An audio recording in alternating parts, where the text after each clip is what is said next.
आजादी से पहले उत्तराखंड में कई सारे साप्ताहिक, पाक्षिक और मासिक अखबार प्रकाशित होने लगे थे, जिनमें अल्मोड़ा अखबार, गढ़वाल समाचार, समता, स्वाधीन प्रजा, कर्मभूमि, बाजार बंधु, शक्ति, कुमाऊं कुमुद और गढ़वाली जैसे अखबार शामिल थे। उस वक्त देश गुलामी की जंजीरों में जकड़ा हुआ था। उत्तराखंड में भी टिहरी रियासत को छोड़ बाकी हिस्से पर ब्रिटिश हुकूमत हावी थी, मगर रियासत और अंग्रेज दोनों के ही शासन में पहाड़ की जनता त्रस्त थी और इनसे आज़ादी चाहती थी। गुलामी के इस दौर में उत्तराखंड में अखबारों ने अपनी अहम भूमिका निभाई। सरकार की जन विरोधी नीतियों एवं अत्याचारों के खिलाफ खूब खबरें छापी गई, अनेकों लेख प्रकाशित हुए, मगर कुछ समाचार पत्रों को उनकी इस हिमाकत के लिए बैन भी किया गया। साथ ही उनके संपादकों को जेल तक जाना पड़ा। नमस्कार, मैं अमन रावत आज बताऊंगा आपको कि गुलामी के उस दौर में ब्रिटिश उत्तराखंड में छपने वाले एक अखबार ने टिहरी रियासत की दमनकारी नीतियों के बारे में जब खबर छापी तो हुआ यूं था।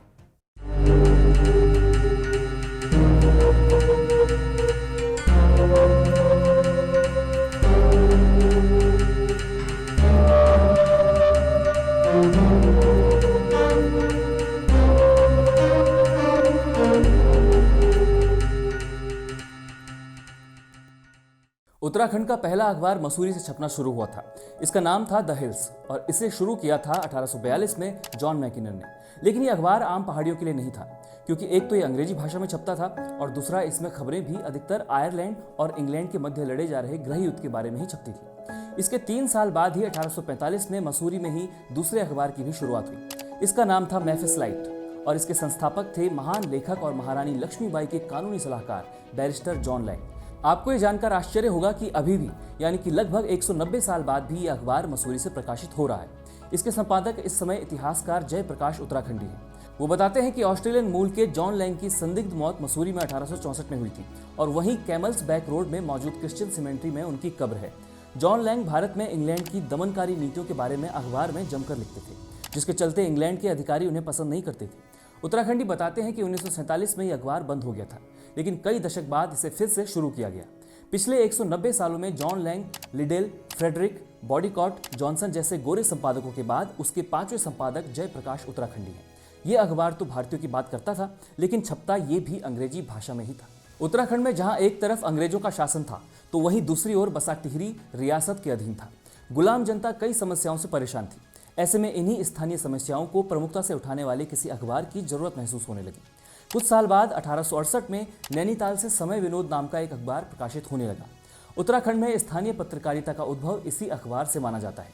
इसके बाद 1871 में अल्मोड़ा से अल्मोड़ा अखबार प्रकाशित होने लगा, जो कि 48 सालों तक चला। 1893 में अल्मोड़ा से ही पूर्वांचल समाचार भी प्रकाशित होने लगा। कुमाऊं क्षेत्र में स्थानीय पत्रकारिता अब बड़े स्तर पर होने लगी थी, लिहाजा गढ़वाल क्षेत्र में भी ऐसे ही किसी समाचार पत्र की जरूरत थी।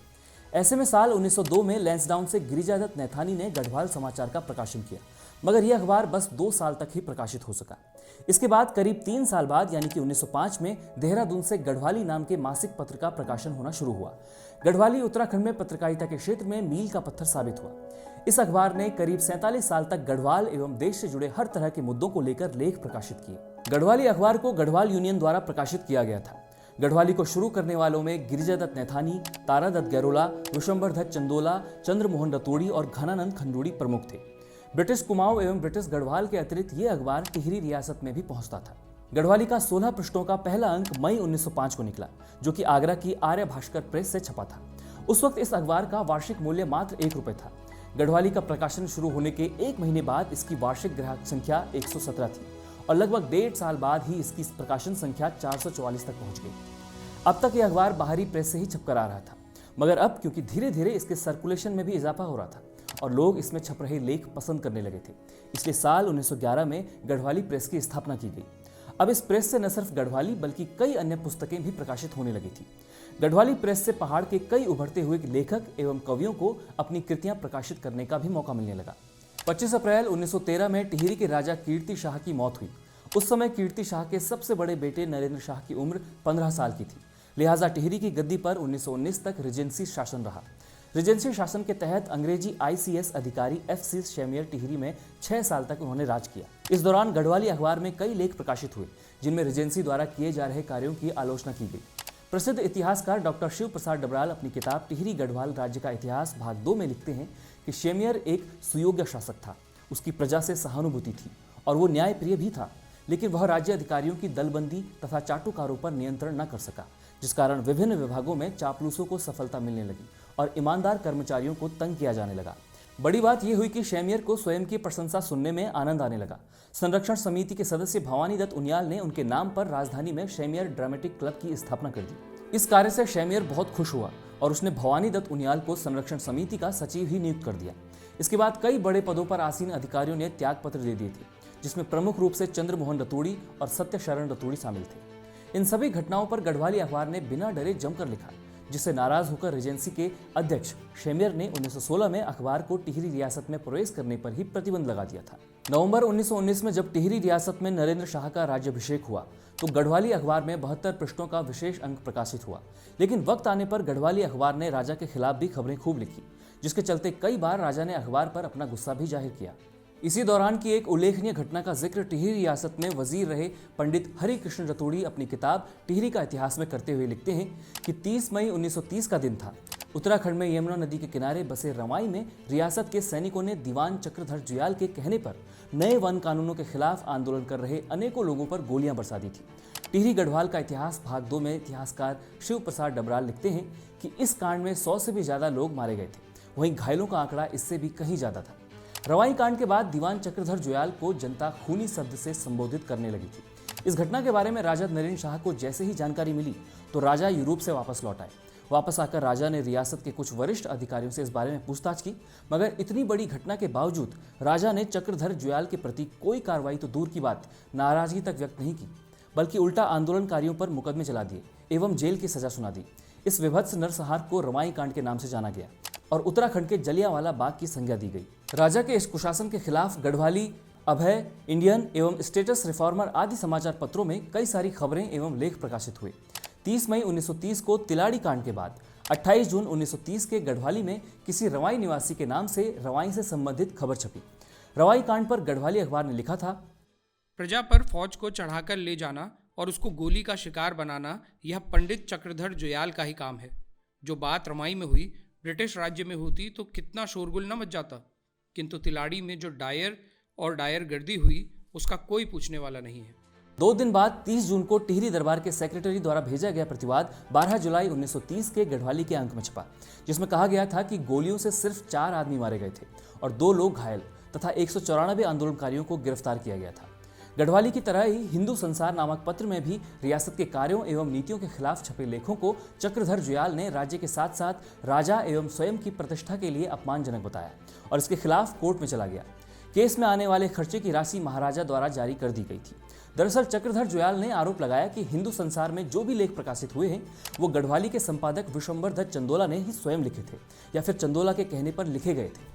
इस वजह से चक्रधर जुयाल ने दोनों ही पत्रों के संपादक एवं कुछ अन्य व्यक्तियों के खिलाफ केस दर्ज किया। रियासत की ओर से देहरादून के न्यायालय में अभियोग चलाया गया। सुनवाई के दौरान चक्रधर जुयाल स्वयं वहां उपस्थित था।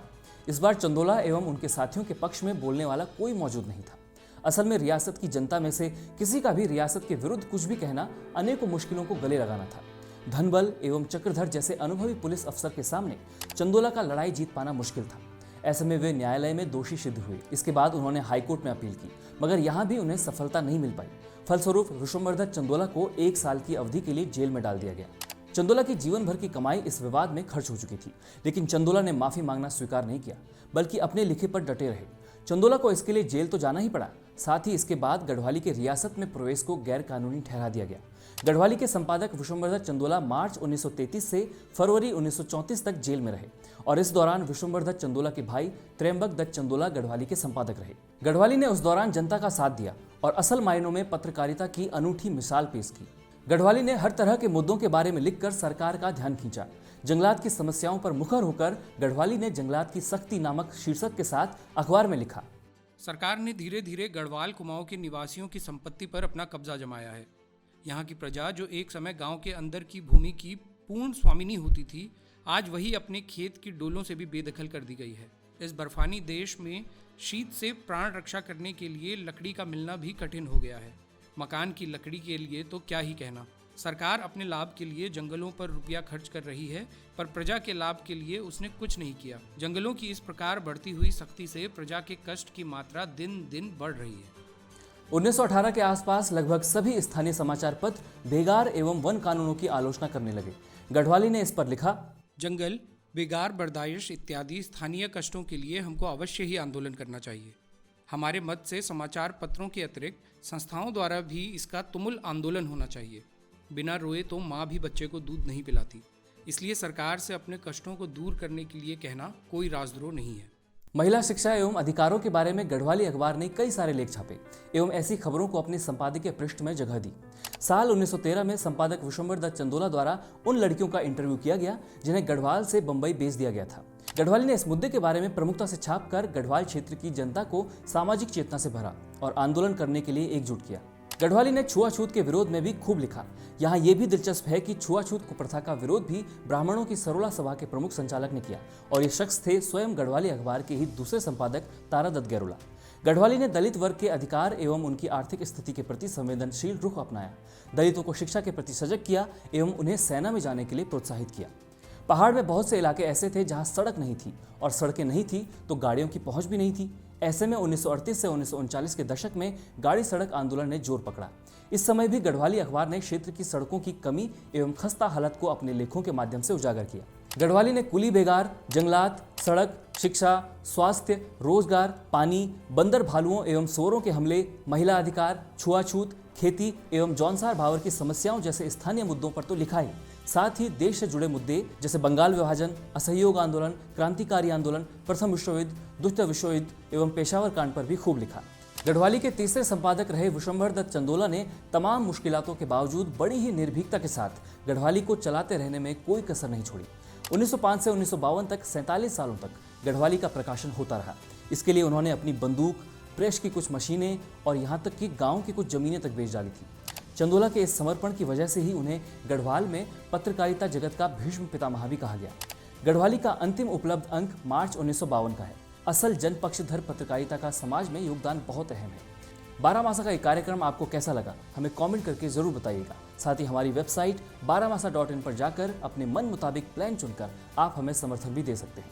इसी तरह के अन्य दिलचस्प ऐतिहासिक किस्सों के लिए बने रहें 12 मासा।